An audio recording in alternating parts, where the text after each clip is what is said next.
un testament poussiéreux, un héritier silencieux, et un secret enfermé dans un jouet en bois. Bienvenue à Détectives éternels, je suis votre hôte, Louis. Cette communauté grandissante d'amoureux du mystère est incroyable. Déposez un commentaire et partagez d'où vous regardez. Vos pensées éclairent toujours l'enquête. J'ai hâte d'avoir de vos nouvelles. Commençons. Le soleil filtrait doucement à travers les fenêtres à meneaux de St. Edmund's Hall, réchauffant les vieux planchers de chêne et attrapant la fine poussière qui flottait paresseusement dans l'air. À l'extérieur, le village de Woodleague, comme on baignait dans la gloire tranquille du début du printemps. Les jonquilles dansaient à côté de la poste. Un vélo s'appuyait précairement contre le portail du presbytère. Et dans le cimetière, le fossoyeur s'arrêta pour boire une gorgée de thé dans une fiole usée, ignorant que la tranquillité du matin était sur le point d'être rompue. À l'intérieur du hall, les préparatifs pour l'exposition annuelle Woodleague Antiques and Curious Exhibition battaient à leur plein. L'Institut des femmes s'était surpassé. Il y avait des samovars polis, des bibles familiales reliées en dentelle et même un soldat de plomb battu prétendument napoléonien. Mais la vedette du spectacle était sans aucun doute l'exposition située à l'avant. Un théâtre de marionnettes en bois datant de 1873, méticuleusement restauré, doté de rideaux de velours, de marionnettes sculptées à la main et d'une fosse d'orchestre miniature fabriquée à partir d'allumettes. Il avait été prêté par feu M. Caleb Nash, le légendaire fabricant de jouets du village, et aménagé sous la supervision attentive de son fils, Ambrose Nash. Ambrose était un homme mince et taciturne d'une quarantaine d'années, avec des lunettes cerclées de fils de fer et l'air solennel de quelqu'un habitué à la compagnie d'objets inanimés. Bien qu'il ait repris l'atelier de son père en bordure de la commune, les villageois le voyaient rarement. Ce matin-là, cependant, il était au premier plan, ajustant nerveusement les cordes de la marionnette et époussetant l'arche de l'avant-scène avec un mouchoir en soie. Il avait annoncé de manière assez dramatique qu'il interpréterait une courte pièce commémorative, utilisant les marionnettes originales de son père en hommage au défunt fabricant de jouets. Peu après 11h30, les premiers participants ont commencé à affluer. Des dames portant des chapeaux à fleurs et des colonels à la retraite portant des montres de poche, tous animés d'un profond penchant pour les vieilles choses et les histoires plus anciennes. Miss Jane Marple entra tranquillement avec sa nièce, la jeune Florence, qui avait récemment déménagé à Much Fellings, à proximité. Ils échangèrent leurs salutations avec Madame Pendlebury, qui murmura quelque chose de scandaleux à propos de la nouvelle femme de chambre du colonel Denham, et se dirigèrent vers les rangées de sièges devant la scène de marionnettes. Miss Marple, qui a vécu assez longtemps pour savoir qu'aucun objet n'est jamais juste un objet, regardait le théâtre de marionnettes avec intérêt. Les marionnettes, bien que pittoresques, avaient quelque chose d'étrangement réaliste, en particulier celle vêtue d'un long manteau noir avec un froncement de sourcils peints. Elle se pencha en avant, ses doigts posés doucement sur son sac. « Je me souviens de Caleb Nash, murmura-t-elle. Artisan remarquable, un peu particulier peut-être, jamais marié, très friand d'énigmes et de cadenas. » Florence, qui avait déjà commencé à étouffer un bâillement, répondit distraitement. « Je suppose que les marionnettes devaient faire fureur à cette époque. » Miss Marple ne répondit pas. Son attention s'était portée sur Ambrose, Nash qui se tenait derrière la scène, tirant les leviers et ajustant les câbles avec une facilité pratique. Malgré la chaleur de la pièce, il y avait un éclat nerveux sur son front et un léger tremblement dans sa main alors qu'il tournait la manivelle qui abaissait le rideau. Les lumières se sont légèrement atténuées grâce au système de gradation fait maison du colonel Denham, et le public est tombé dans un silence respectueux. Le spectacle de marionnettes a commencé avec la musique fantaisiste d'un vieux gramophone. Une petite marionnette, une vieille femme avec un châle, est apparue sur la scène miniature et a commencé ce qui semblait être une scène comique impliquant un chat disparu et un garçon boulanger. Les rires parcoururent la foule. Mais, au milieu du deuxième acte, quelque chose d'inhabituel s'est produit. Alors que la marionnette à la robe noire réapparaissait pour une confrontation dramatique, les lumières de la scène vacillèrent et s'atténuèrent encore davantage. Un léger gémissement à peine audible émanait du gramophone. La marionnette se contracta, sursauta anormalement, puis s'effondra sur le côté comme si elle était morte. Ambrose marmonna quelque chose derrière le rideau, puis se leva de toute sa hauteur et cria « Terriblement désolé, problème mécanique, je crois. Juste un instant, s'il vous plaît. » Il monta sur la petite plateforme à côté de la scène et tenta de mettre la marionnette hors de vue. Mais son visage a changé. Sa main se figea dans les airs. Là, emmêlé parmi les ficelles de la marionnette et maintenu debout uniquement par la tension mécanique, se trouvait quelque chose qui n'était pas fait de bois, quelque chose de pâle et de mou, suspendu grotesquement derrière le rideau peint, une main humaine. Des halètements éclatèrent dans les premiers rangs. Florence se couvrit la bouche. La femme du vicaire s'évanouit doucement dans un fauteuil en osier. Et Miss Marple, se levant lentement, se dirigea vers la plateforme avec ses yeux bleus plissés, d'une manière qui avait déstabilisé de nombreux meurtriers. Au moment où l'inspecteur Cray arrivait, harcelé et rougi par son trajet à vélo, depuis Much Fellings, le théâtre de marionnettes avait été démantelé. Le public était rassemblé dans la salle latérale avec du thé et des biscuits à l'orge, et Ambrose Nash était assis dans un silence stupéfait sur le rebord de la fenêtre, marmonnant « Mais j'ai moi-même fermé à clé le débarras. Je l'ai verrouillé. » La victime, qui n'a pas encore été publiquement identifiée, avait été soigneusement cachée parmi les décors. Il s'est avéré que la scène comportait un faux compartiment derrière le rideau. La main avait glissé uniquement parce que les fils ne s'étaient pas rétractés correctement.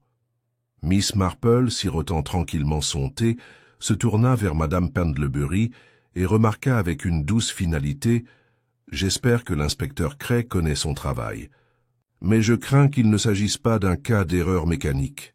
Quelqu'un, je pense, avait l'intention de monter un genre de spectacle tout à fait différent. » Madame Pendlebury, les yeux écarquillés, serrait sa tasse de thé.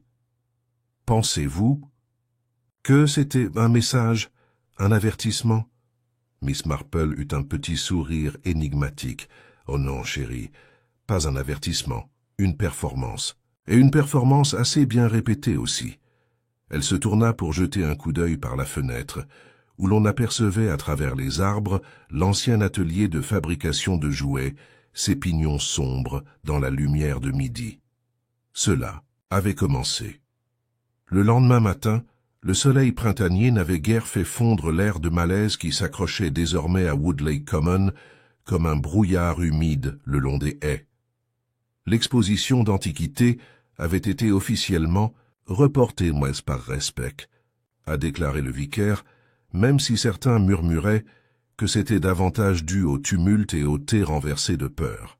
Le corps, toujours pas nommé publiquement, bien que les spéculations allaient bon train, avait été transporté à la morgue du comté voisin, à Much Fellings, et le théâtre de marionnettes, autrefois fierté de l'événement, avait été bouclé avec le ruban adhésif de police de fortune de l'inspecteur Cray, un fil rouge emprunté au tiroir à colis de la maîtresse de poste.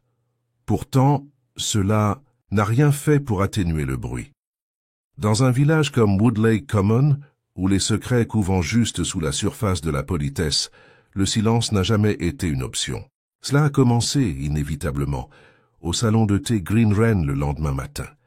À l'intérieur, la cloche sonnait constamment alors que les clients affluaient, non pas pour des scones ou du Darjeeling mélangé aux feuilles, mais pour des morceaux d'un autre genre. Oui dire, demi-vérité et déduction sauvage. « Retenez bien mes paroles », a déclaré M. Percival Lockett, qui dirigeait la quincaillerie et avait autrefois servi comme sergent dans l'armée territoriale. C'était politique. Cet homme, quel qu'il soit, était probablement un espion. Se cacher dans une scène de marionnettes, cela ressemble à une méthode étrangère, n'est-ce pas? En face de lui, Miss Laetitia Hope, qui dirigeait une modeste pension à la réputation impudique, ricanait. Un espion?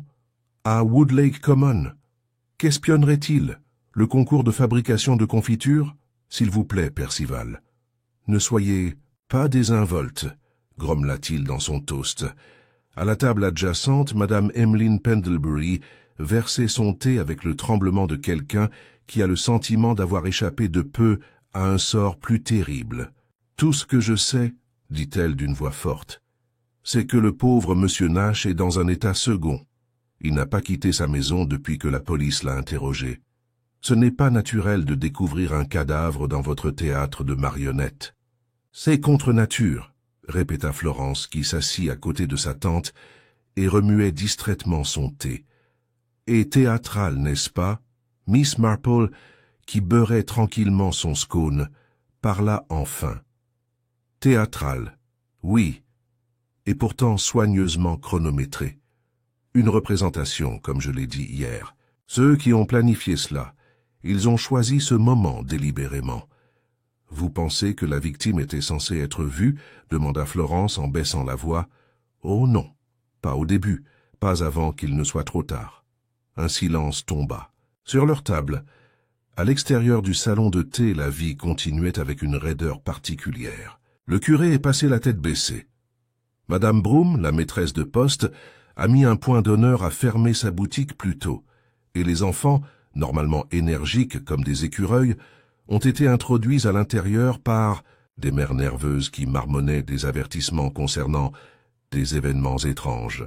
En milieu d'après-midi, les théories s'étaient divisées en une douzaine de récits rivaux. L'épouse du vicaire a soutenu que cela avait quelque chose à voir avec le testament de Caleb Nash. Il a dû laisser quelque chose de précieux, vous savez, ou peut-être l'avoir promis à la mauvaise personne. Miss Hope, de son côté, soupçonnait un rival jaloux d'une troupe de marionnettes itinérantes. Il y avait une femme, il y a des années, confia-t-elle d'une voix haletante au colonel Denham. Un Hongrois, je crois. Cheveux roux, j'avais l'habitude d'écrire à Monsieur Nash. Mon cousin a vu les lettres. Madame Pendlebury hocha sagement la tête en entendant cela, même si elle se penchait, en privé vers sa propre version des événements. J'ai toujours dit qu'Ambrose était trop intelligent pour son propre bien. Des marionnettes, des pièges et des serrures. Qui peut dire que tout le théâtre n'était pas truqué? Même Florence avait développé ses propres soupçons. Ce matin-là, alors qu'elle se promenait aux abords du village, elle avait aperçu un homme en imperméable marron, debout près de l'atelier du fabricant de jouets, fumant une cigarette, avec une posture étrangement raide. Il a disparu avant qu'elle puisse s'approcher. Lorsqu'elle l'a dit à Miss Marple, sa tante a seulement répondu « Intéressant, très ». Mais au milieu de toutes ces conjectures, deux personnages clés sont restés largement silencieux. Ambrose Nash, qui s'était retiré dans l'atelier de Tilson Sandys, son défunt père, et avait refusé d'ouvrir la porte à quiconque sauf à l'inspecteur Cray, et l'inspecteur lui-même, qui n'avait jamais été particulièrement populaire dans le village, et qui se retrouvait maintenant harcelé par des suggestions selon lesquelles il n'était pas tout à fait à la hauteur. Au crépuscule, Miss Marple faisait sa promenade habituelle à travers le village, panier à la main, s'arrêtant chez l'épicier pour récupérer une boîte de lait concentré et quelques poires. Elle bougeait doucement, saluant les passants, écoutant plus qu'elle ne parlait. Devant le bureau de tabac, elle rencontra Harold Beans, un employé des chemins de fer à la retraite qui s'était porté volontaire comme intendant pour l'exposition. « D'Antiquité. »« Bonsoir, Monsieur Beans, dit-elle avec sa chaleur habituelle. »« Soir, Miss Marple. » Il tira respectueusement sa casquette. « Tout est en désordre, n'est-ce pas? J'en ai bien peur. Avez-vous été dans les coulisses à un moment donné avant le début de la représentation ?» Il s'est gratté la tête. « En bref, oui. J'ai aidé Ambrose à transporter ce vieux gramophone. Un truc lourd. Nous l'avons mis près des rideaux. Ça avait l'air bien alors. Aucun étranger ne se promène. Pas ce que j'ai vu. Même si quelqu'un a renversé un plateau de thé dans le vestiaire juste avant. J'ai entendu un bruit, mais personne n'a avoué. Curieuse, murmura Miss Marple. Les gens renversent rarement des objets sans raison, surtout dans les vestiaires. Elle le remercia et continua vers le green, ses pensées formant des motifs invisibles dans l'air. De retour à la maison, elle était assise dans son salon près de la cheminée, caressant son chat et relisant une lettre d'un cousin éloigné qui avait autrefois travaillé dans un théâtre de marionnettes dans le Devon. La lettre était vieille, 5 ans peut-être, mais quelque chose lui restait à l'esprit maintenant. Une phrase, une superstition, le commutateur du marionnettiste. Elle a pris une petite note dans son journal. Cette même nuit, une agitation éclata peu après 10 heures. L'apprenti allumeur de lampe, qui était allé livrer un colis en retard au presbytère, affirmait avoir vu quelqu'un sortir de l'atelier Nash par la porte arrière et disparaître dans la haie. Au moment où l'inspecteur Cray est arrivé pour enquêter, il n'y avait rien d'autre que des traces de pas humides sur les carreaux de l'atelier et une légère odeur de sueur et d'huile. Pourtant, c'était suffisant pour susciter de nouveaux murmures le matin. « Je te l'ai dit », dit triomphalement « Monsieur Lockett. »« Agents étrangers » Miss Hope sourit narquoisement. « Ou des amants secrets. » Mais Miss Marple, passant une fois de plus avec son panier, murmura « Ou quelqu'un qui cherche quelque chose laissé derrière lui. Quelque chose de petit, quelque chose de facilement caché. » Elle s'arrêta et se tourna vers l'atelier, sa cheminée toujours, et ses fenêtres sombres. « Oui, » pensa-t-elle. La représentation était terminée. Mais l'histoire se déroulait toujours. L'inspecteur Cray n'était pas un mauvais homme. En fait, il était généralement considéré comme compétent selon les normes de la police du comté. Efficace dans les cambriolages, passable dans les conflits de bétail et serein lors des bagarres occasionnelles ivres.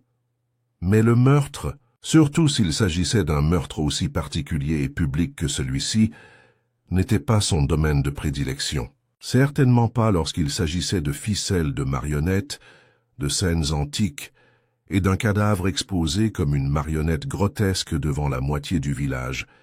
Il avait réquisitionné la salle de lecture de la sacristie de l'église pour des entretiens, et mardi en milieu de matinée, une file d'attente polie s'était formée devant la porte grinçante. Les villageois, d'abord nerveux, s'étaient désormais installés dans une sorte de courtoisie morbide. Après tout, être appelé pour parler à l'inspecteur avait un certain cachet social, surtout si l'on pouvait l'entendre dire « Eh bien, il voulait mes souvenirs personnels, vous savez. Miss Marple ne s'est pas portée volontaire. » Elle a attendu.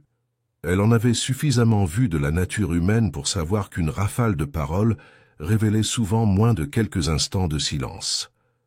Elle prit donc son tricot, de la laine bleu pâle pour une nouvelle paire de mitaines, et s'assit apparemment discrètement dans un coin du cimetière sous un châtaignier. De ce perchoir, elle pouvait voir ceux qui entraient et sortaient de la sacristie, observait leur posture, entendait un fragment ici et là. La première à émerger fut Madame Emmeline Pendlebury. Ses mains agrippaient son sac à main comme une bouée de sauvetage.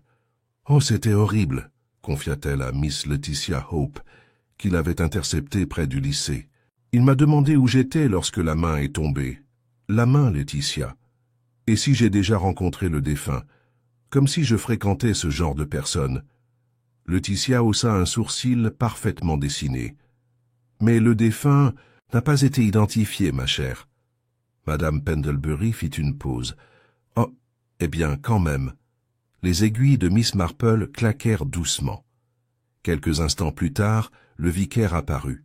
Son expression était pensive, sa soutane légèrement de travers. « Curieux, très curieux », murmura-t-il à personne en particulier. Il jeta un coup d'œil autour de lui et repéra Miss Marple. Ah, Miss Marple, toujours une présence constante dans les périodes de turbulence. Elle sourit faiblement. Je trouve que la nature est d'une grande aide pour faire le tri dans ses pensées. Et ton tricot, sans aucun doute. Il offrit un demi-sourire. Ils m'ont demandé si je connaissais quelqu'un qui pourrait en vouloir à Monsieur Nash. J'ai répondu non, bien sûr, même s'il y avait ce désagrément avec les réparations de l'horloge. De l'église, mais à peine digne d'un meurtre. Désagrément, demanda-t-elle doucement. Oh, Ambrose a proposé de réparer lui-même la vieille horloge de la tour, voyez-vous, gratuitement. Mais le conseil a insisté pour faire appel à une entreprise de Truro. Pride a été blessé. Des mots ont été échangés. Des mots ont été échangés, répéta pensivement Miss Marple. Et Ambrose a-t-il semblé particulièrement affecté? Je pense plutôt qu'il l'a fait. Il a quitté le comité paroissial peu de temps après. Le vicaire partit en ajustant son col, et Miss Marple reprit son tricot. Bientôt d'autres allaient et venaient, le colonel Denham, vivant et indigné, Florence, rougie et nerveuse, et Harold Beans, qui offrit à Miss Marple un léger « Bonjour » encore, avant de s'en aller. Pendant tout ce temps, elle notait leurs visages, leurs gestes, les petits inconforts qui bouillonnaient sous la civilité. À midi, elle se leva et se dirigea non pas vers la sacristie, mais vers l'atelier Nash, à la lisière du village. Elle se dressait, trapue et silencieuse, son toit d'ardoise légèrement courbé et sa cheminée fine, comme un trait de crayon sur le ciel. Le panneau en bois au-dessus de la porte indiquait toujours « Jouet mécanique de Nash ». C'était 1883. La peinture commençait à s'écailler. Elle frappa doucement. Au bout d'un moment, la porte s'ouvrit d'1 centimètre. Le visage d'Ambrose Nash apparut, les yeux creux et endormis. « Je ne parle à personne », dit-il d'une voix plate. « Bien sûr », répondit Miss Marple d'une manière apaisante. « Je n'ai apporté qu'un peu de thé et du gâteau au miel. Je pensais que tu n'avais peut-être pas mangé. » Il y eut une pause. Puis la porte s'ouvrit plus largement. L'intérieur de l'atelier était tel qu'elle s'en souvenait des années passées.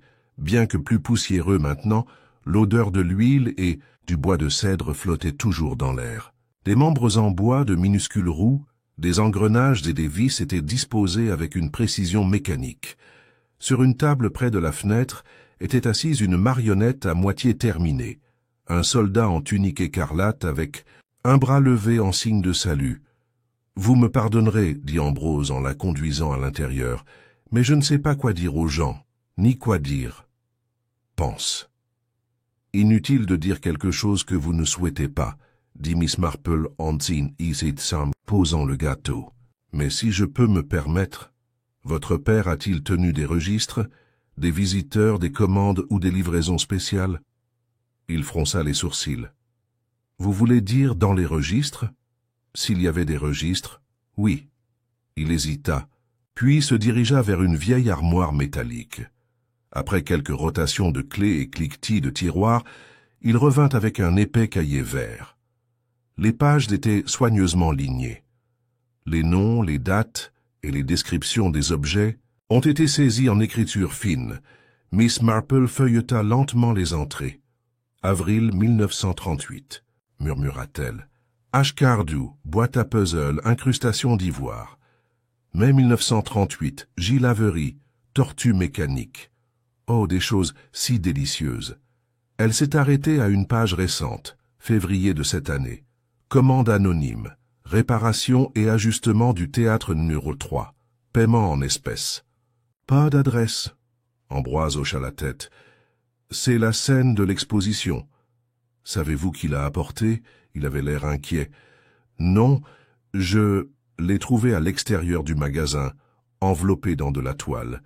Il y avait un mot caché sous la sangle. Il disait qu'il appartenait à mon père. J'ai supposé qu'il venait d'un de ses anciens clients. Et vous n'avez rien trouvé d'étrange à cela? Je pensais que ça pourrait être sentimental. Et, eh bien, il y avait de l'argent. Pas mal. Et j'ai eu une saison lente. Miss Marple croisa les mains. Et le message? Je l'ai jeté, je pense. Elle n'insista pas davantage. Pas encore. Au lieu de cela, elle se leva et marcha lentement dans la pièce, s'arrêtant devant une vieille photo accrochée au mur.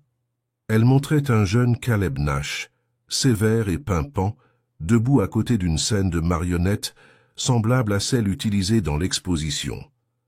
Un garçon, sûrement Ambrose, se tenait à côté de lui, les yeux écarquillés, par une fierté incertaine. Elle montra la scène des marionnettes. Est-ce que c'est le théâtre Néréon 3 ?» Il leva les yeux. « Oui. Mon père avait 3 modèles. L'un a brûlé dans l'incendie d'un hangar. L'autre est toujours là.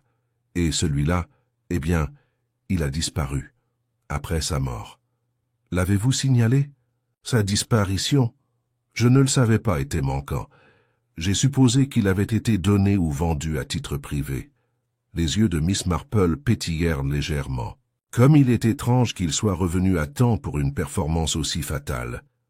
Ambroise ne répondit pas.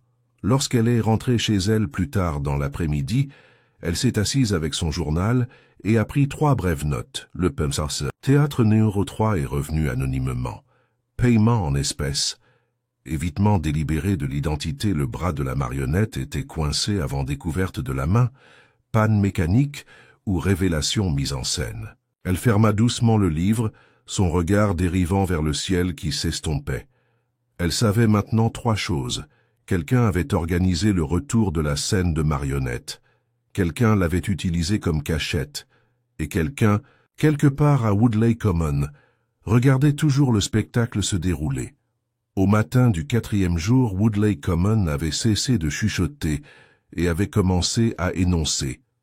Le choc de l'horreur du théâtre de marionnettes s'était transformé en quelque chose de plus ferme, de plus délibéré, un appétit de résolution. Car aucun village ne peut supporter longtemps le suspense sans inventer ses propres conclusions. Et maintenant la conclusion avait un nom. Ambroise Nash. Tout a commencé par un article dans le Gazette de beaucoup d'abattage, un journal peu connu pour sa retenue. Le titre, bien que prudent dans sa formulation juridique, laisse peu de place à l'imagination, le fils du fabricant de jouets interrogé dans une mort curiante. La chronique d'accompagnement, rédigée par quelqu'un se faisant appeler notre correspondant du village, notait qu'Ambrose avait refusé de commenter, que la scène utilisée pour le spectacle de marionnettes avait appartenu à son père et que des sources suggèrent que le meurtre pourrait être lié à des griefs passés au sein de l'entreprise familiale Nash. Cette phrase, « griefs passés », a déclenché une vague de spéculation. « Quelque chose à voir avec l'héritage », marmonna le colonel Denham autour de sa tarte au rein à l'heure du déjeuner. « Vous verrez. Quelqu'un a escroqué quelqu'un. » « Il est étrange depuis la mort de son père », a remarqué Laetitia Hope, pliant des serviettes dans son salon de thé. Avec toutes ces serrures et ces fils, cela ne me surprendrait pas s'il construisait la chose juste à cet effet. J'ai entendu dire, confia dramatiquement Madame Pendlebury, que la victime était morte depuis longtemps. Jour, et Ambrose était sur scène tout le temps. En fin d'après-midi, une petite foule s'était rassemblée devant l'atelier Nash, faisant semblant de passer par là pour faire des courses, mais regardant à travers les haies et s'attardant près de la porte du jardin. Ambroise, fidèle à son habitude, resta enfermé à l'intérieur. Dans la sacristie transformée en salle d'entretien, l'inspecteur Cray était assis derrière le bureau du vicaire, désormais jonché de dossiers et de cercles à thé. Il tapota pensivement son crayon sur un rapport. Le coroner avait confirmé ce qui était déjà soupçonné. La victime, désormais identifiée comme étant M. Edwin Marsh, était décédée d'un seul coup porté à la tête. Heure du décès. Environ 36 à 48 heures avant la représentation des marionnettes. Il s'est avéré qu'Edwin Marsh avait vécu à Portsmouth, mais avait passé une partie considérable de sa jeunesse dans le Devon, où Caleb, Nash avait autrefois exploité un stand de jouets ambulants. Marsh n'avait pas de famille immédiate. Personne dans le village ne le connaissait, et pourtant il était là, mort à Woodleigh Common, entassé parmi les marionnettes dans le théâtre de marionnettes d'un homme qu'il n'avait jamais officiellement rencontré. C'était suffisant pour perturber même l'approche habituellement méthodique de l'inspecteur. Il convoqua Miss Marple le soir même, non pas pour un interrogatoire, mais pour quelque chose qui ressemblait à une consultation, même s'il ne l'exprimerait jamais aussi haut. « Tu étais là », commença-t-il en lui offrant une chaise.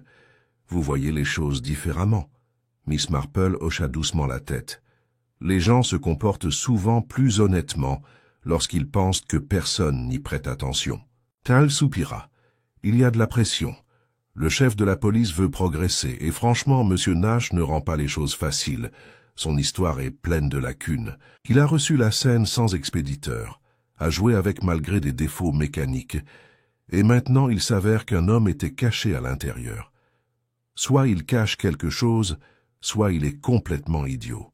« Je ne suis pas idiot », dit calmement Miss Marple. Effrayé peut-être manipulé. Cray fronça les sourcils. Nous n'avons trouvé aucun signe d'effraction dans son atelier, aucun signe d'altération de la scène. Mais je n'aime pas les coïncidences, Miss Marple. Moi non plus. Mais je crois que la culpabilité se cache rarement dans le silence. Elle se cache dans surexplication. L'inspecteur haussa un sourcil. Signification? Avez-vous interviewé Florence? Demanda-t-elle doucement. Votre nièce?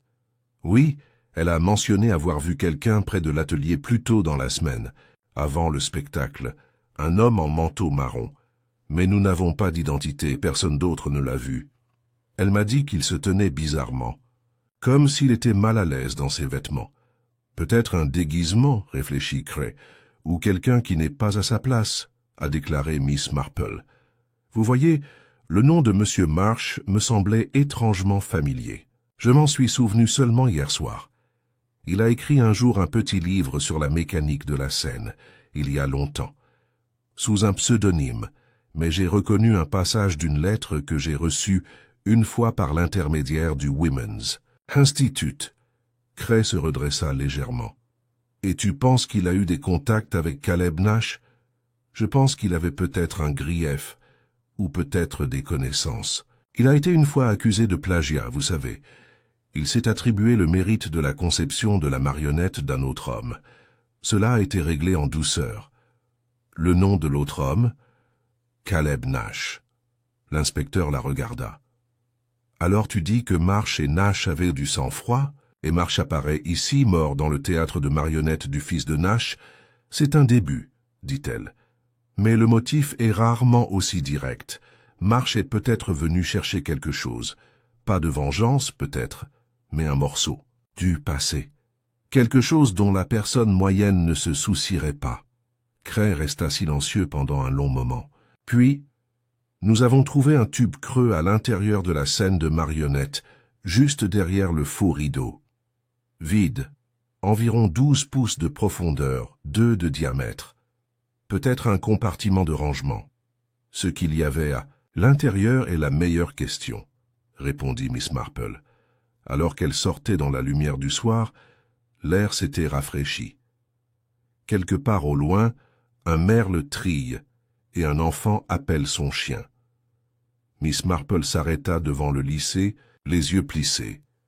Quelque chose dans les réactions des villageois l'a plus perturbée que le crime lui-même. Pas le chagrin, pas la peur, mais le désir d'attribuer la culpabilité. Cela lui rappelait le cas de la pauvre Madame Finch à Little Hawsbury, où la veuve avait été accusée de la mort de son mari simplement parce qu'elle ne pleurait pas assez fort. Les gens confondent le calme avec la ruse et l'émotion avec la vérité. Elle passa devant le salon de thé au moment où Madame Pendlebury et Laetitia fermèrent la porte. « Des nouvelles ?» Laetitia a appelé. « Aucun que je considérerais comme fiable », répondit gentiment Miss Marple. Plus tard dans la nuit, alors qu'elle était assise près de sa cheminée avec son tricot sur ses genoux, elle a relu ses notes. Edwin Marsh, anciennement. Accusé de vol de design compartiment creux. Maintenant vide livraison anonyme, mise en scène du crime. Le village se concentre sur Ambrose. Mais pourquoi est-ce si impatient? Elle ferma le cahier et regarda vers la fenêtre sombre. C'était trop bien rangé, aussi soigné. Si Ambrose Nash était le tueur, il était aussi un magicien, un génie, de la mécanique et un imbécile à la fois.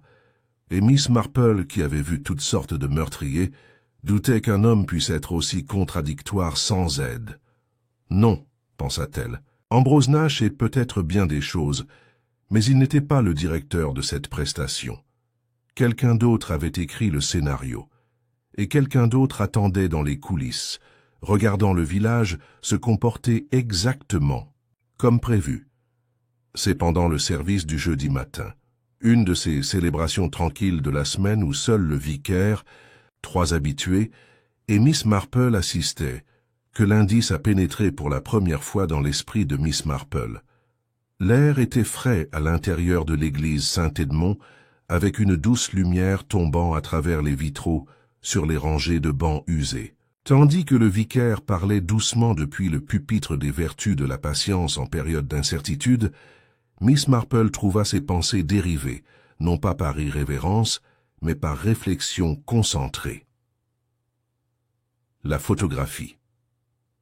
Ce n'était qu'un simple regard passager, une image poussiéreuse en noir et blanc accrochée dans l'atelier de Nash. Mais la scène de marionnette représentée sur cette image ne correspondait pas exactement à celle vue lors de l'exposition. 2 formes et d'échelles similaires, certes, mais il y avait une différence subtile, un motif de bordure gravé dans l'arche en bois, de minuscules chevaux sautant par-dessus des nuages stylisés.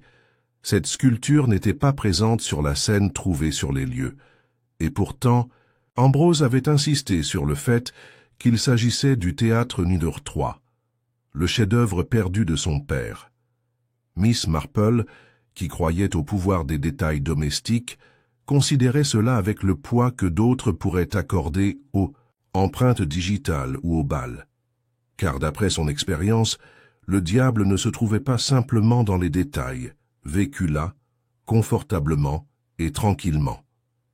Après le service, elle descendit la nef, échangeant de douces plaisanteries avec le vicaire avant de se diriger non pas vers le green ou le salon de thé, mais vers la maison de Miss Kitty Markham.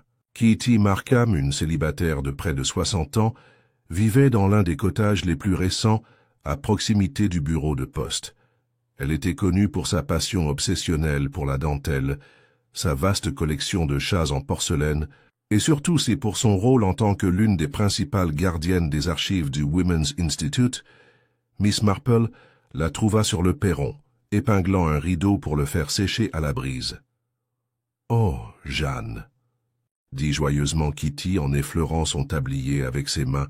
« Entrez, j'étais sur le point de prendre une tasse. »« Je ne resterai pas longtemps, ma chère, » dit Miss Marple avec sa douce courtoisie habituelle. « Je ne demande qu'une petite faveur. » Kitty l'a conduite dans le salon bien rangé, où des photographies d'épagnols disparus depuis longtemps et de la reine Élisabeth II souriaient sur les murs. « Je me demandais, » dit Miss Marple en acceptant son thé, « conservez-vous toujours les registres des expositions du Women's Institute ?»« Oh oui, » répondit Kitty, « tous les derniers. Je les ai également catalogués, des listes dactylographiées et des photographies. Auriez-vous par hasard celui de l'exposition d'automne 1939 ?» Le front de Kitty se plissa. « Celui d'avant-guerre, ça remonte un peu en arrière. » « Je crois que M. Caleb Nash a exposé quelque chose d'assez spécial cette année-là, » a ajouté Miss Marple.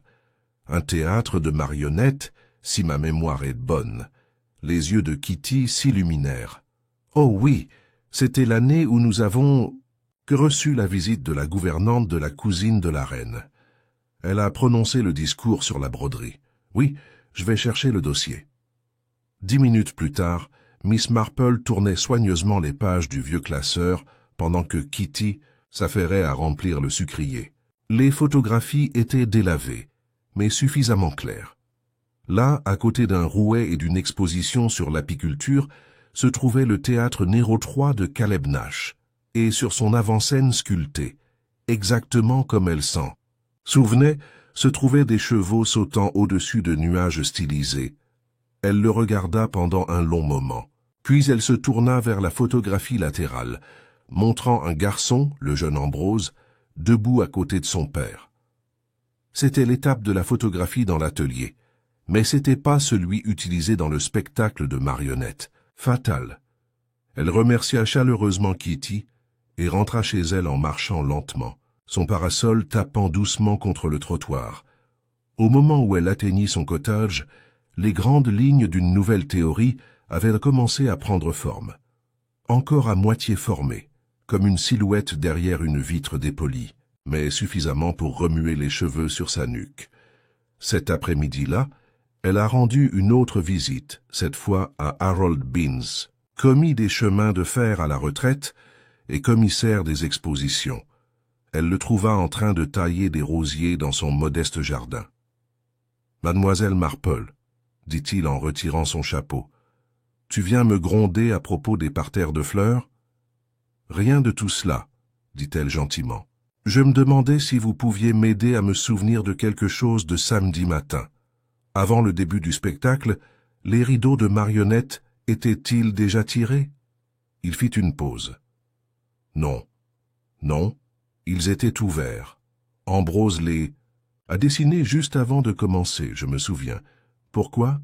Et la scène elle-même, avez-vous remarqué l'arche, les boiseries? » Il rit. « Eh bien, j'étais plus concentré sur le fait de garder la canne du colonel à l'écart des expositions. Mais maintenant que vous en parlez, cela semble un peu plus simple que ce à quoi je m'attendais. Je pensais que ce serait plus chic, compte tenu de toutes les discussions. Plein. Pas de sculpture, pas ce que j'ai vu. » Miss Marple hocha la tête. « Est-ce que quelqu'un s'est approché de la scène avant le spectacle ?» Il fronça les sourcils. « Madame Pendlebury est allée regarder derrière. Je m'en souviens parce qu'elle a failli renverser le gramophone. Est-ce qu'elle a dit pourquoi? Elle a dit qu'elle pensait avoir vu quelque chose d'étrange entre les rideaux. Miss Marple l'a remerciée et lui a laissé ses roses. Bizarre entre les rideaux. Aucune sculpture, bras de marionnette déjà raides. Madame Pendlebury scrute les coulisses. De retour à son cottage, Miss Marple était assise près de son bureau, dessinant deux grandes lignes de scènes de marionnettes, l'une avec la bordure sculptée, l'autre simple. Serait-ce... C'était la scène de l'exposition, pas le théâtre numéro 3 original de Caleb Nash, mais une réplique, un faux conçu pour ressembler au théâtre perdu, suffisamment proche pour tromper tout le monde, sauf ceux qui s'en souviennent précisément. Et si oui, qui l'a construit? Et pourquoi un faux compartiment, un faux rideau, un faux théâtre? Miss Marple s'aperçut alors que le crime tout entier avait été mis en scène dans tous les sens du terme. Plus tard dans la soirée, elle a préparé ses notes et a soigneusement appelé sa nièce Florence. « Chérie, aurais-tu la gentillesse de rendre visite à Madame Pendlebury demain matin? Demande-lui avec désinvolture si elle a remarqué les boiseries de la scène de marionnettes. Tu pourrais même dire que tu as admiré le savoir-faire et que tu as souhaité le recréer sous forme de croquis. Rien de trop pressant. » Florence hésita. « Tu ne penses pas elle avait quelque chose à voir avec ça, n'est-ce pas? »« Oh non, » dit légèrement Miss Marple. « Mais je crois qu'elle a peut-être vu quelque chose qu'elle n'a pas compris. »« Compris quoi ?» La voix de Miss Marple était douce. « Ce quelqu'un a mis en scène une mort, Florence, mais pas seulement avec des marionnettes, avec de la mémoire, avec de la familiarité, avec illusion. » Elle raccrocha, se versa une petite tasse de cacao et regarda de nouveau ses notes. La scène n'est pas la seule chose qui a été remplacée. Bientôt, soupçonnait-elle, la vérité éclaterait derrière le rideau. La pluie est tombée vendredi. Matin douce et régulière, transformant les ruelles étroites de Woodley Common en fils scintillants d'ardoise et d'argent. Il est tombé sur les toits des maisons, sur les hortensias qui fleurissaient trop tôt, sur les devantures de magasins aux volets fermés et sur la porte fermée de l'atelier Nash. Le village, tendu par les ragots et les yeux inquiets, se replie désormais sur lui-même sous le silence de la bruine, comme s'il essayait d'oublier le spectacle donné quelques jours plus tôt. Mais en vérité, Miss Marple le savait, elle n'avait aucune patience face au temps. Elle était assise tranquillement dans son salon, écoutant le battement rythmé des gouttes de pluie sur la vitre, pendant que Florence racontait sa visite à Madame Pendlebury ce matin-là. Elle était plutôt agitée, a déclaré Florence, en plaçant un parapluie humide près de la cheminée. Au début, elle m'a dit qu'elle n'avait pas du tout remarqué la scène, ce qui m'a paru étrange étant donné la proximité avec laquelle elle se trouvait. Mais quand j'ai évoqué les chevaux sculptés sur l'arche du théâtre, Assez innocemment, comme vous l'avez suggéré, elle a froncé les sourcils et a dit « Oh, oui, j'ai remarqué qu'il manquait quelque chose là, mais je n'aimais rien. » Dire. Puis elle m'a offert un morceau de gâteau de Madère rassis et a changé de sujet. Miss Marple fit un petit signe de tête. Comme je m'en doutais, elle a reconnu la différence, mais a choisi de ne pas faire d'histoire.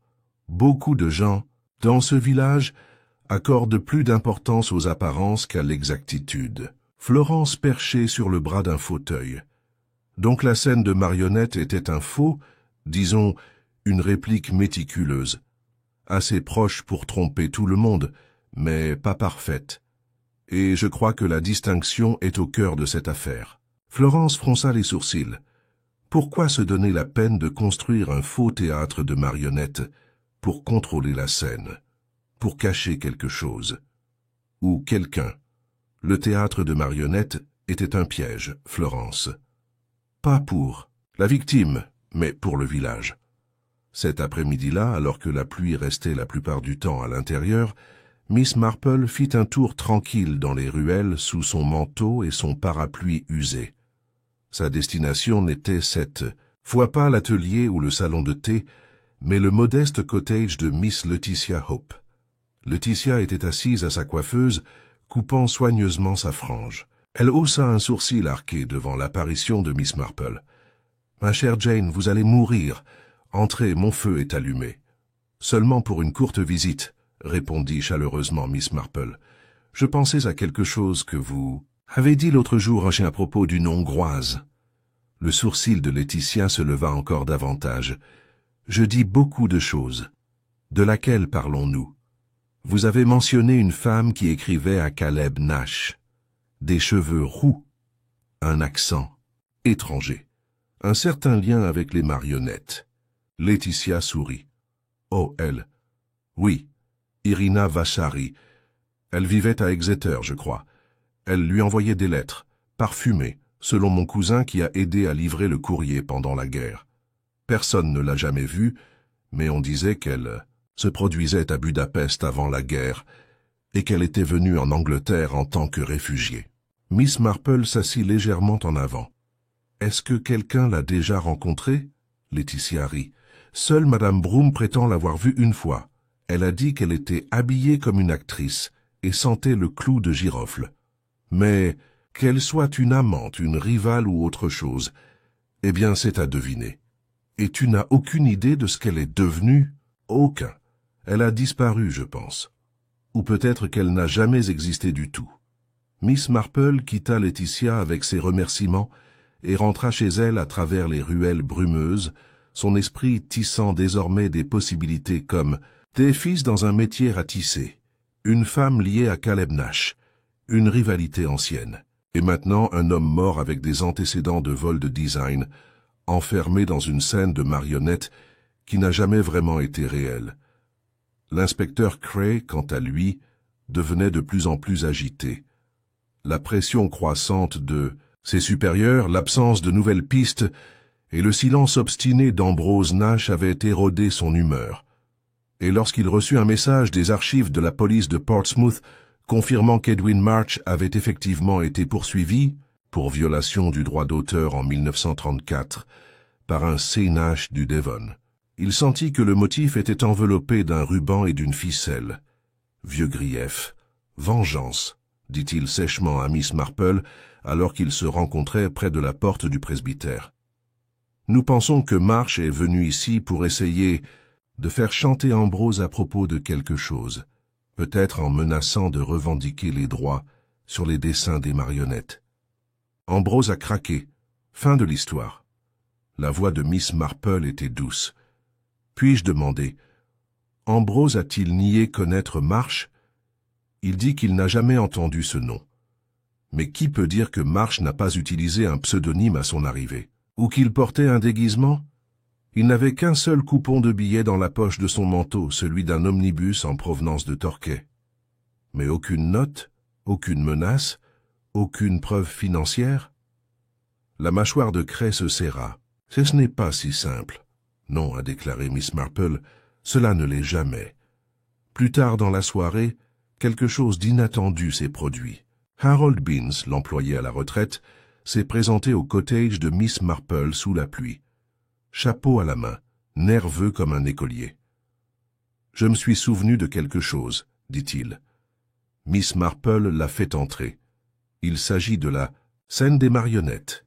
Quand Ambrose et moi l'avons apportée, il y avait quelque chose d'étrange, une légère odeur comme celle du tabac à pipe, mais pas tout à fait, plus douce, comme celle des clous de girofle. Miss Marple se tut. En avez-vous parlé à l'inspecteur Cray? Je ne pensais pas que cela avait de l'importance à l'époque. Elle hocha lentement la tête. C'est vrai. Madame Broom avait décrit la mystérieuse Irina Vassari comme sentant le clou de girofle. Cette odeur persistait sur la scène des marionnettes, récemment, pas il y a des décennies. Maintenant, Irina Vassari n'était-elle pas seulement un fantôme? Du passé, mais bien présente ici? Se pourrait-il que la personne qui a commandé le retour de la scène, qui a payé en espèces, qui a inséré Edwin Marsh dans cette cachette grotesque, n'était pas du tout Ambrose Nash, mais une femme, une actrice, un marionnettiste, quelqu'un qui comprenait l'illusion. Miss Marple se leva et tira les rideaux alors que le vent se levait. Les morceaux bougeaient, lentement, mais certainement, et elle pouvait sentir la forme de quelque chose juste hors de portée, quelque chose de complexe et de dangereux, comme une toile d'araignée tendue à travers le village. Quelqu'un avait ramené le passé avec détermination, et elle aurait besoin de découvrir non seulement ce qui était caché dans le théâtre, mais aussi qui avait écrit la pièce. La pluie qui était restée constante pendant la majeure partie de vendredi s'est transformée en une fine brume à l'aube. Il a laissé Woodley Common dégoulinant et bordé d'argent comme une illustration d'un livre oublié. Mais le village ne s'est réveillé ni au chant des oiseaux, ni au tintement des bouteilles de lait sur le seuil des portes, mais dans une sorte de silence qui n'appartenait pas à celui-ci. Peu après 6 heures, M. Percival Lockett, levé tôt pour inspecter un volet de fenêtre desserré de son magasin, a découvert l'effraction. La vitre de la porte d'entrée de les jouets mécanique de Nash avait été soigneusement perforée, le loquet soulevé de l'intérieur. L'intérieur, bien que non fouillé, avait clairement été fouillé. Outils éparpillés, tiroirs tirés, portes de placard arrachées de ses gonds. Et au centre de l'établi se trouvait un seul objet, aux marionnettes, mais pas un de ceux vus dans l'exposition. Cette marionnette était beaucoup plus ancienne. Sa peinture s'écaillait. Ses articulations étaient relâchées. Son visage sculpté avait une expression triste, et l'une de ses mains avait été grossièrement refixée avec du fil neuf et de la colle inconnue. Il y avait quelque chose de troublant dans la façon dont il avait été laissé, posé, presque respectueusement, debout contre un plan en bois, comme s'il surveillait la pièce vide. L'inspecteur Cray est arrivé à vélo. Avant que le boulanger ait ouvert, le pantalon mouillé, la moustache hérissée de détermination. Il a examiné l'atelier d'un air sombre, a marmonné quelque chose à propos des escalades et a bouclé la propriété avec encore du fil rouge. Miss Marple, qui était en train de porter un toast lorsque Florence est arrivée avec la nouvelle, n'a pas fini son thé. Elle alla chercher son manteau, fourra son journal dans son sac à main et se dirigea tranquillement vers l'atelier. La marionnette la dérangeait. Pas son visage, ni sa posture étrange, mais le fait même qu'il ait été laissé pour compte. Cray la rencontra à la porte, bouche bée et endormie. « Deuxième incident, dit-il. Soit quelqu'un veut détruire des preuves, soit transmettre un message. » Miss Marple jeta un coup d'œil à l'intérieur. Ambroise, toujours enfermé dans le bureau du presbytère, sous surveillance. Ce n'était pas lui. Elle étudia la marionnette. « Ça vous dérange si je regarde de plus près ?» Il hésita, puis lui fit signe de passer. Elle entra. L'odeur du bois humide et de la soudure était lourde. La marionnette était assise là où elle avait été laissée, calée dans une sorte d'immobilité délibérée. Miss Marple s'approcha, lentement. Ses vêtements étaient en velours poussiéreux, cousus à la main dans un style démodé depuis quelques décennies. Une petite déchirure à l'ourlet révélait quelque chose d'étrange, Un carré de lin rentré dans le rembourrage. De la marionnette. Elle se tourna vers Cray. Avez-vous des pincettes? Quelques minutes plus tard, à l'aide de mains gantées et de sa plus petite pince à preuve, l'inspecteur a soigneusement retiré l'objet. C'était un mouchoir, bleu pâle, monogrammé d'une écriture fine et oblique, I.V. Vasari, dit doucement Miss Marple à voix haute. Cray cligna des yeux. La femme dont vous avez parlé, Irina. Miss Marple hocha la tête. Il semble que nous ayons notre premier lien tangible. Et elle a laissé ça, mais pourquoi? Demanda Cray. Pour nous narguer? Non, dit Miss Marple, les yeux plissés. Pour nous induire en erreur. Ou peut-être quelqu'un d'autre. Nous devons considérer, si cela a été planté pour toi, qui d'autre était censé le trouver? Elle se tourna vers la fenêtre. Le verre, bien que parfaitement brisé, portait des taches, une empreinte partielle de main et autre chose. Une fine traînée de poudre sur le rebord de la fenêtre. Sciure. Et du clou de girofle. Miss Marple ne dit rien de plus, mais ses pensées tourbillonnaient comme le vent d'automne dans les branches sèches.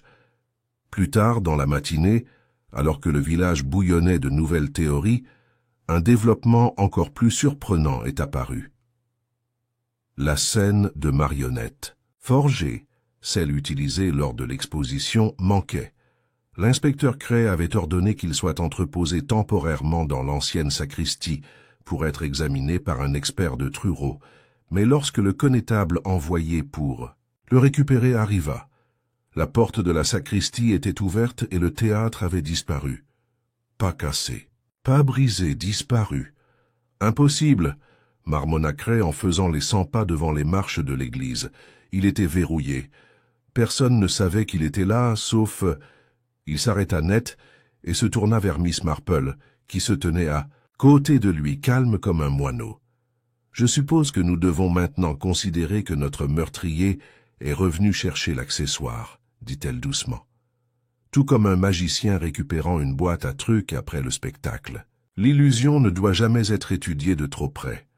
Cray marmonna un juron dans sa barbe. « On nous fait tourner en rond. »« En effet, » a déclaré Miss Marple. Mais le centre d'un cercle est un endroit assez révélateur si vous trouvez le bon angle. Ce soir-là, Miss Marple s'est rendue au salon de thé. Pas pour le gâteau ou les potins, mais pour observer. Laetitia. Hope était là, riant trop fort de quelque chose que le colonel Denham avait dit. Madame Pendlebury a chuchoté à la femme du vicaire dans un coin. Et la jeune Florence était assise avec Harold Binns, discutant apparemment innocemment autour d'une tasse de thé. Mais c'est Florence qui a retenu son attention. Lorsque Miss Marple s'approcha, sa nièce leva les yeux avec un sourire. « Des nouvelles ?» Chas demanda-t-elle pleine d'espoir. « Je pourrais vous demander la même chose, » dit doucement Miss Marple assise à côté d'elle. « Vous avez eu pas mal de conversations intéressantes ces derniers temps, n'est-ce pas ?» Florence rougit. « Seulement ce que vous m'avez demandé d'examiner. »« Et plus encore, » dit gentiment Miss Marple. « Je connais ce ton dans ta voix. Tu as trouvé quelque chose. » Florence hésita, puis jeta un coup d'œil autour d'elle et se pencha. « L'homme que j'ai vu près de l'atelier, je pensais l'avoir revu. » Les yeux de Miss Marple s'illuminèrent. « Hier matin, » murmura Florence, « près du vieux verger derrière la maison Pendlebury. Je marchais vers le bureau de poste. Il portait le même manteau, marron. Il se tenait toujours bizarrement, comme si les vêtements n'étaient pas les siens. Vous a-t-il vu? Je ne pense pas. Il parlait à quelqu'un, une femme. » Le cœur de Miss Marple s'agita. « Vous souvenez-vous de quelque chose à son sujet ?» Florence hocha la tête. Elle portait un foulard vert et avait les cheveux roux. Miss Marple lui toucha le bras. « Merci, ma chère. » Cette nuit-là, seule à la maison, Miss Marple retourna à ses notes. Elle dessina une nouvelle colonne. 2 noms côte à côte. Edwin Mars, mort dans le théâtre de marionnettes, Irina Vasari, maîtresse présumée, actrice disparue, probablement présente. Mais c'est le 3e nom qu'elle a souligné. Florence. Parce que quelque chose dans l'histoire de sa nièce était aussi pratique. Trop précis. Florence, douce et curieuse, aurait-elle pu se laisser entraîner dans quelque chose de plus? Quelqu'un aurait-il pu l'utiliser sans le vouloir pour planter, induire en erreur? Miss Marple ne le savait pas encore, mais elle savait que le rideau s'était à nouveau levé. Et cette fois, quelqu'un regardait depuis l'ombre du deuxième acte. Miss Marple avait toujours cru que les vérités les plus révélatrices n'émergeaient pas de grandes confessions ou d'accusations criées, mais de la tension tranquille entre une question et sa réponse. Un éclair d'hésitation, un changement de ton soudain, un regard tenu juste une seconde de trop. La nature humaine, disait-elle souvent, est un livre ouvert, si l'on savait simplement où chercher les pages écornées. Le samedi matin, alors que la pluie avait disparu et que l'air du village était rendu piquant par l'odeur de la terre, mouillée et des premiers crocus, Miss Marple était prête. Le moment était venu de tirer quelques fils et de voir qui s'effilochait. Elle a commencé, comme elle le faisait souvent, par quelque chose d'assez ordinaire. Une visite au salon de thé Green Wren. C'était le milieu de la matinée, et les tables étaient déjà parsemées de personnages familiers. Madame Pendlebury, comme d'habitude, tenait la cour près du comptoir, la voix baissée d'un air conspirateur. Laetitia Hope discutait avec le vicaire de la fête d'été à venir, et Harold Beans était assis avec son journal, regardant de temps, en temps par-dessus comme un suricate. Mais ce fut Florence, assise seule près de la fenêtre, en train de remuer une tasse de thé à la camomille, que Miss Marple s'approcha en premier. « Ça te dérange si je te rejoins, chérie ?» elle a demandé, avec un sourire. « Bien sûr que non, tante Jane. » Florence bougea légèrement, passant une mèche de cheveux derrière son oreille. Miss Marple s'assit et plaça soigneusement ses gants à côté de sa tasse de thé. « Vous avez été très utile, Florence. Je suis particulièrement intéressé par ce que vous avez dit à propos de la vue de cet homme dans le verger. » Florence hocha la tête. « Oui, je sais que ça semble étrange, mais je suis sûre que c'était lui. Oh, je ne doute pas de toi. Pas du tout. Mais cela m'a fait réfléchir. À quel point c'est curieux que tu passes par ici à ce moment-là. Je marche souvent par là, dit Florence, le ton clair mais les yeux alertes. C'est plus court jusqu'à la poste. Miss Marple sourit faiblement. Oui, mais tu as dit que tu allais à la pharmacie. Florence cligna des yeux. Il y a eu l'hésitation. Je suppose que j'ai fait un détour. Bien sûr. Je fais ça moi-même assez souvent. Seulement, j'ai trouvé le chemin du verger. Terriblement boueux cette semaine, j'ai failli y perdre pied mercredi matin. Florence se força à rire un peu. Je n'avais pas remarqué. Étrange, dit doucement Miss Marple. Tu es généralement très attentif. Florence ne dit rien. Miss Marple sirota son thé. Puis, vous souvenez-vous de ce vieil été dans le Devon où vous et votre frère m'avez rendu visite? Vous deviez avoir 9 ou 10 ans. Florence parut soulagée par le changement de sujet. Oui, vous nous avez appris à crocheter. En effet. Et nous sommes allés voir ce petit spectacle de marionnettes au pavillon du bord de mer. Tu avais peur? De la marionnette au long nez. Florence rit. On aurait dit que ça allait mordre. Miss Marple pencha la tête. Vous souvenez-vous de qui l'a interprété? Un homme. Un peu théâtral. C'était Edwin March. La tasse de thé de Florence resta immobile dans les airs.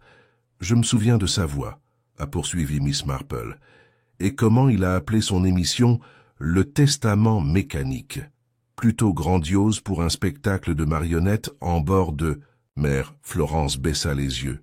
Je ne le savais pas, n'est-ce pas? Un moment de silence passa. Puis Miss Marple ajouta presque avec désinvolture « Et vous savez, c'était le même nom légèrement gravé sur la base de la marionnette trouvée dans l'atelier d'Ambrose. L'inspecteur Cray ne pensait pas que cela était pertinent, mais je pensais plutôt que ça l'était. » L'expression de Florence était illisible. Elle se tourna vers la fenêtre. « Tante Jane, penses-tu que je te cache quelque chose ?» Miss Marple tendit la main et lui toucha légèrement la main.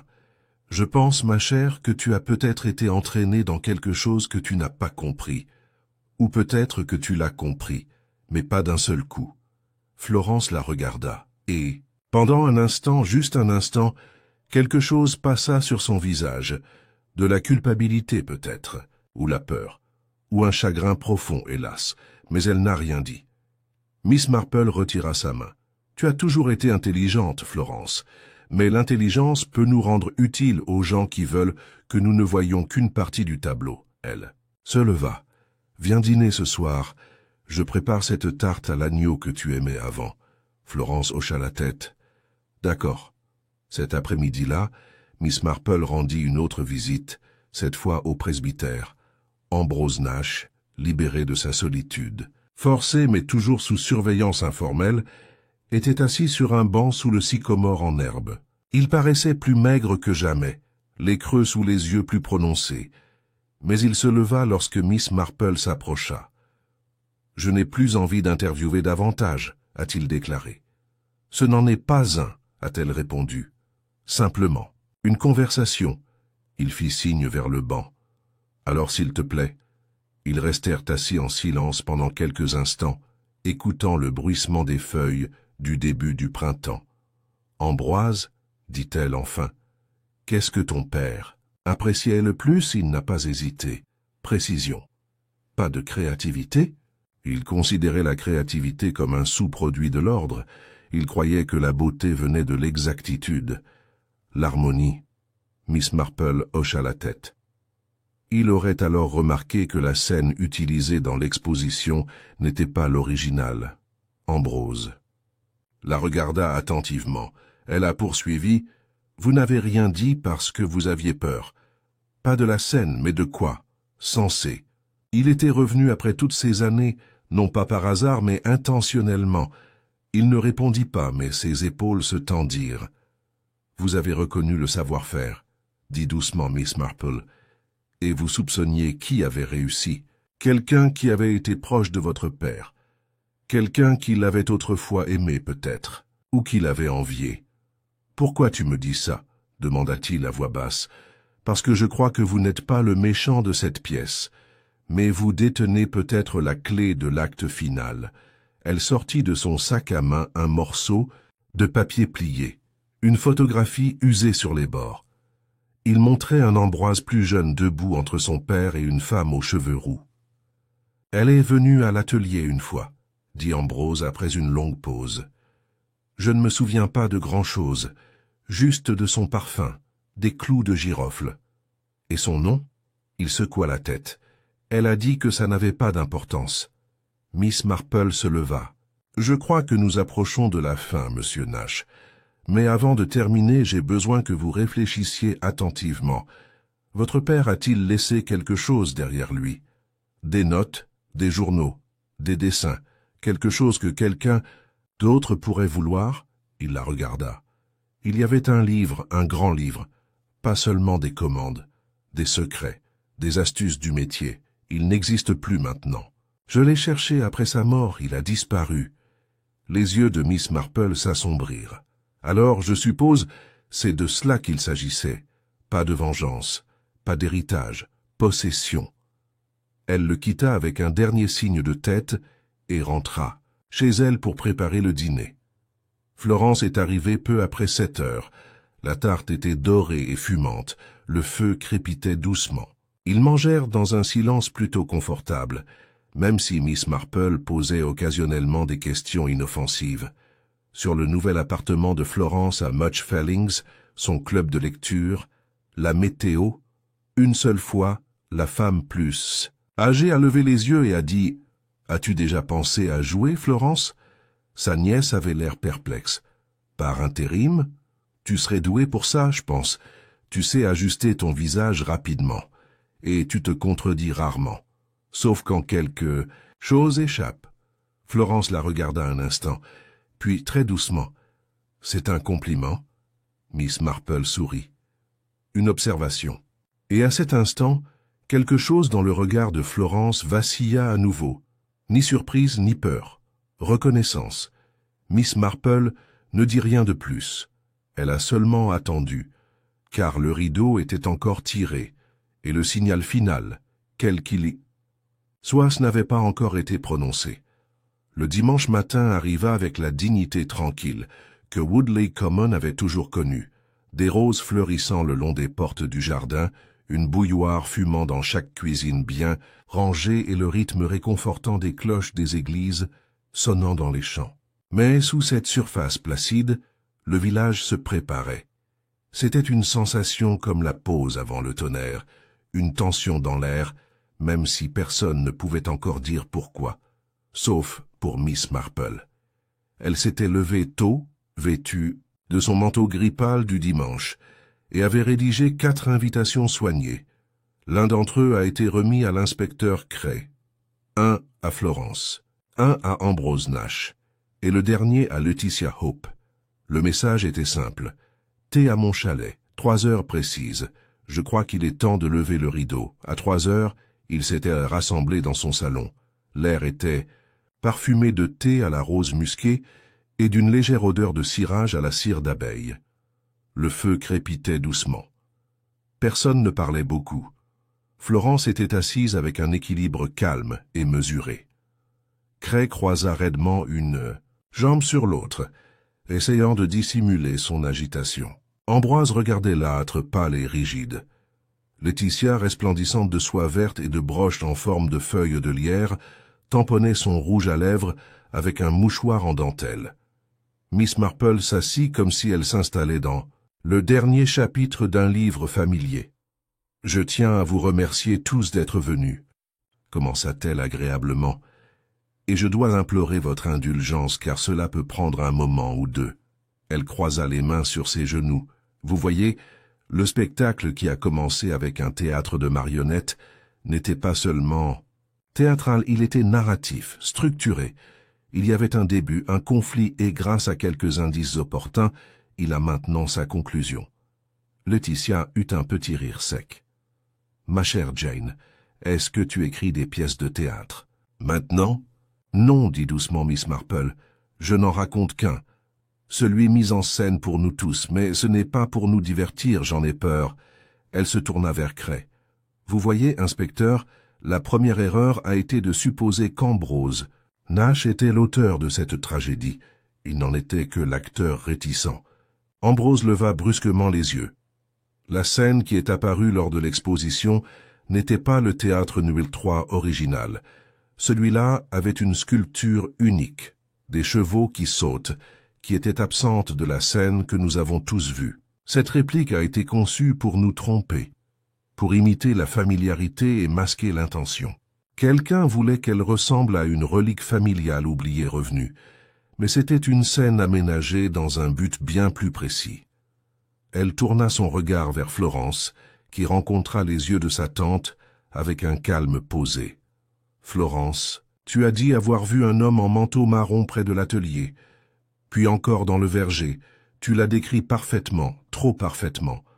Un homme que tu prétendais n'avoir qu'entrevu, et pourtant ton récit incluait la posture, l'odeur, et même des détails sur la démarche. Je seulement... » Miss Marple leva délicatement la main. « Non, chérie, tu voulais être utile, mais les détails étaient trop fluides, comme des lignes récitées plutôt que mémorisées.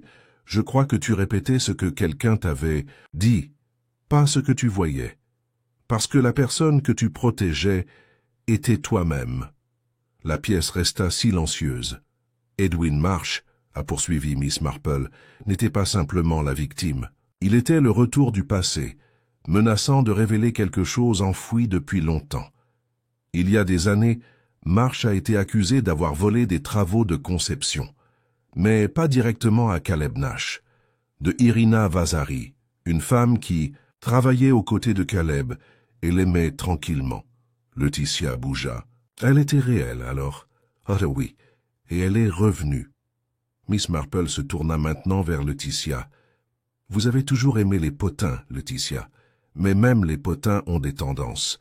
Vous avez mentionné Irina non pas une, mais 3 fois dans des conversations où son nom n'avait pas été demandé. Comme si vous vouliez vérifier si les autres se souvenaient d'elle. » L'expression de Laetitia faiblit légèrement. « Vous voyez, Irina n'a pas simplement disparu. Elle a quitté le village après la mort de Caleb parce qu'elle avait tout perdu. Son amant, sa position et ses droits sur les projets qu'elle avait contribué à façonner. Mais ce que peu de gens savaient, c'est qu'elle avait laissé quelque chose derrière elle, un enfant. » La main de Florence se resserra autour de sa tasse de thé, une fille, élevée tranquillement dans des internats. Elle a reçu tous les avantages, mais a toujours nourri une histoire. Son père était un génie privé de son héritage par un homme cruel nommé Marsh. Sa mère avait tout sacrifié pour un rêve volé par quelqu'un d'autre. Florence ne parlait pas, la voix de Miss Marple s'adoucit. « C'était toi, n'est-ce pas, ma chérie? Tu as trouvé Marsh. Tu l'as traqué à travers d'anciens réseaux de théâtre. Tu l'as attiré ici. Tu lui as promis d'acheter un de ses vieux scénarios, peut-être? Tu l'as amené au village sous un prétexte quelconque. Puis, alors tu as construit la scène. Ou peut-être l'as-tu reconstruite en utilisant les plans de ton grand-père. » Elle regarda Cray. L'effraction dans l'atelier n'avait pas pour but de détruire des preuves. C'était un indice caché. Une marionnette monogrammée avec les initiales d'Irina. Un fil d'Ariane. La voix d'Ambrose retentit, rauque et tremblante. « Mais pourquoi ?» Les yeux de Miss Marple étaient gentils mais inébranlables, parce que la vengeance est souvent répétée pendant de nombreuses années. Florence pensait que sa mère avait été lésée. Elle a construit une histoire dans son esprit. Peut-être pensait-elle que Marsh allait avouer. Peut-être que c'est allé trop loin. Mais lorsque la mort est survenue et que la scène a fait son horrible travail, elle a réalisé trop tard que la justice et le théâtre ne sont pas la même chose. Tous les regards se tournèrent désormais vers Florence. Elle se leva lentement. Sa voix, quand elle arriva, était basse mais claire. « Vous vous trompez sur une chose. » Miss Marple attendit. « Je ne l'ai pas tué par accident. Il a fait confesser, il pensait que j'étais un collectionneur. Il m'a raconté comment il avait repris les dessins d'une femme qu'il appelait la muse étrangère. Il a dit que plus personne ne se souciait des fabricants de marionnettes. Sa mâchoire se serra.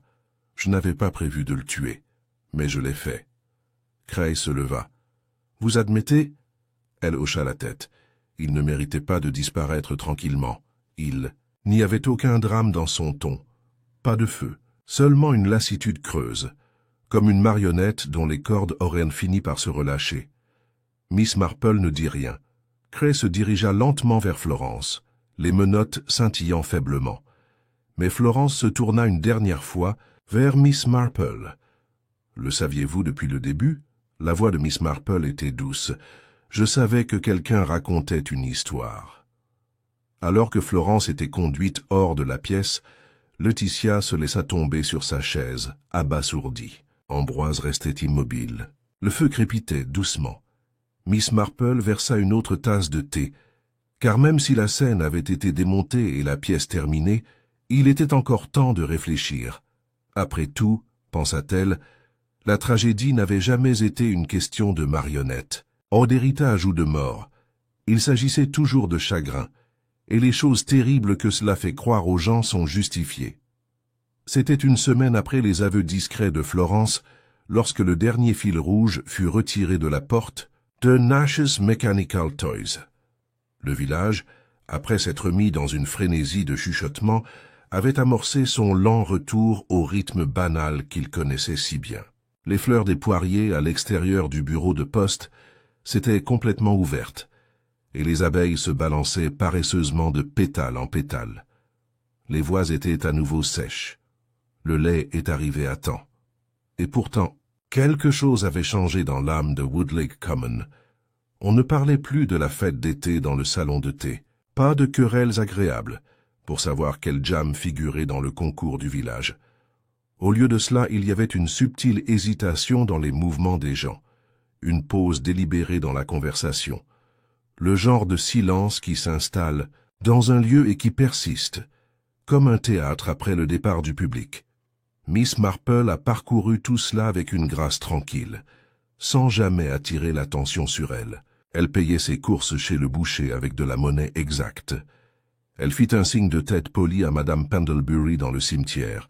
Elle a félicité Harold Binns pour les jonquilles près de la gare. Mais même ces petits gestes n'éveillaient pas la légèreté habituelle. Le village avait vu quelque chose qu'il ne pouvait pas oublier. Laetitia Hope avait arrêté de porter du verre. Elle arriva à l'église le dimanche suivant en marine et parla moins fort. Ambrose Nash a rouvert son atelier. même s'il regardait rarement qui que ce soit dans les yeux. Il ne proposait plus de réparer des horloges cassées ou de sculpter des jouets pour enfants. Il restait simplement dans l'arrière-boutique et travaillait sur des choses que personne d'autre n'était autorisé à voir. Quant à l'inspecteur Cray, il ne s'est pas réjoui. Il n'a fait aucune déclaration à la presse et n'a pas continué à applaudir. En fait, il a laissé un mot à Miss Marple remis en main propre, plié et scellé. « Merci, vous avez vu ce que je ne pouvais pas. Votre genre de clarté est rare. » Elle l'a rangé sans commentaire, mais c'était Florence à laquelle Miss Marple pensait le plus. L'image de sa nièce, posée, intelligente, défaite, persistait comme l'ombre d'un rideau qui tombe. Florence avait été emmenée à Much Fellings pour un traitement formel et des accusations étaient apportées. Mais le ton des journaux, calme, retenu, reflétait quelque chose de plus compliqué qu'un simple crime. Il n'a pas été question de meurtre de sang-froid, plutôt circonstance d'une complexité émotionnelle inhabituelle, influencée par un traumatisme familial longtemps réprimé. Miss Marple lui avait écrit elle-même une lettre, l'avait pliée et scellée, et l'avait envoyée à l'avocat de Florence avec une instruction simple. Livrée seulement si elle le demande. Elle y avait écrit « Ma très chère Florence, le monde est rempli de gens qui recherchent la justice dans la douleur. Je ne peux pas excuser ce que vous avez fait, mais je comprends pourquoi cela s'est produit. Lorsque les gens gardent leur chagrin sous silence, celui-ci se calcifie en quelque chose de tranchant et de dangereux. S'il doit y avoir guérison, ce ne sera pas dans le souvenir de ce que vous avez fait, mais dans la découverte de qui vous êtes, une fois toutes les représentations terminées, avec amour toujours. Ta tante Janelle n'avait jamais eu l'intention d'élever des enfants, n'avait jamais aspiré à la chaleur bruyante d'une salle comble. Mais Florence, brillante et observatrice, était ce qui se rapprochait le plus d'une fille. Et dans un coin tranquille de son cœur, Miss Marple pleurait non seulement le crime, mais aussi la perte de la jeune fille qu'elle avait autrefois emmenée cueillir des fraises sous les haies du Devon. Il était presque le crépuscule quand Miss Marple rentra chez elle un soir et trouva Ambrose Nash qui l'attendait dans l'allée de son jardin. Il se tenait maladroitement, tenant une petite boîte en bois. Son manteau était poussiéreux, ses chaussures mouillées de rosée. « Miss Marple, » dit-il à voix basse. « Puis-je » Elle hocha la tête et le conduisit au salon. Il ne s'est pas assis. Il posa simplement la boîte sur sa table et l'ouvrit. L'intérieur se trouvait une marionnette, pas un de ces visages sinistres du théâtre. Celui-ci était nouveau. C'était une petite vieille dame vêtue d'un châle de dentelle, ses cheveux gris soigneusement enroulés, ses yeux bleus et sereins. Ses mains étaient sagement jointes. Miss Marple cligna des yeux. « Oh mon Dieu, c'est à toi !» dit Ambrose en s'éclaircissant la gorge. « Je devais faire quelque chose avec mes mains cette semaine. Je pensais peut-être quelque chose de gentil. » Miss Marple tendit la main et toucha doucement la joue sculptée de la marionnette. « Vous avez capturé quelque chose de très vrai, » dit-elle doucement.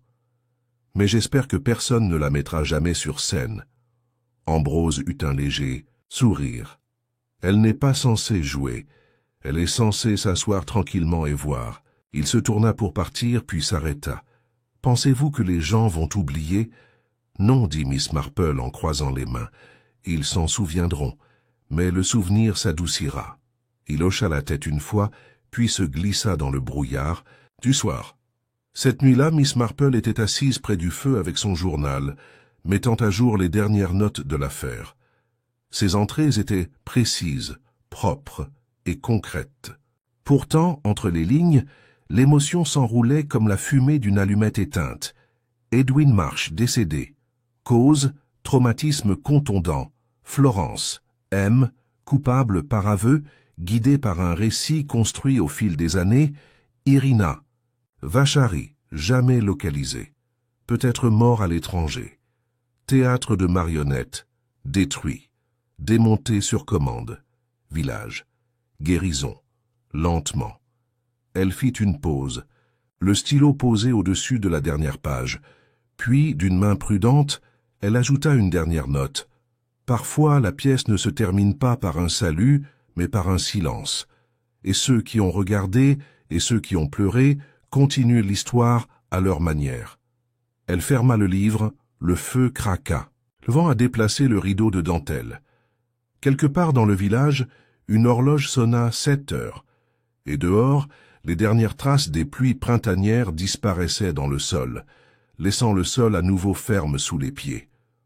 Le rideau était tombé. Mais à Woodley Common, la vie hésitante, régulière et toujours vigilante avait recommencé.